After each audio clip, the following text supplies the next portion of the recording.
prédisait maintenant même un recul de la démographie mondiale, mais en fait, toutes les prévisions nous disent 4 milliards d'Africains d'Afrique d'ici la fin du siècle, peut-être même avant. Et donc, si nous voulons maîtriser les mouvements de population, il n'y a pas d'autre solution que de développer avec l'Afrique un partenariat, et quand je dis partenariat, ça veut dire d'égal à égal, qui nous permette de favoriser le fait, ce qu'attendent tous les jeunes Africains, c'est-à-dire rester au pays pour y vivre et y travailler. C'est ça qu'il faut réaliser aujourd'hui.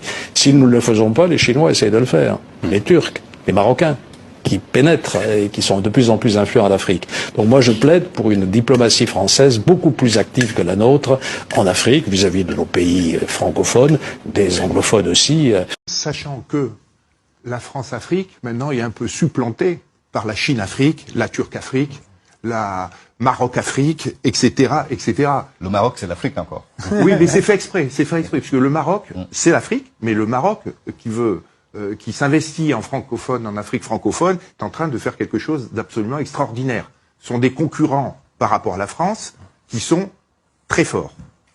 Et vous allez voir que bientôt le Maroc, ça va être une superpuissance africaine qui va déterminer, qui va faire un certain nombre de contrats, surtout sur toute la partie francophone. Alors, on en reparlera comment c'est arrivé et comment ça se passe. C'était d'anciens alliés qui deviennent des concurrents. Il faut en être conscient et il faut voir comment on va traiter cette affaire-là. Sachant que les Marocains sont très forts, et ce sont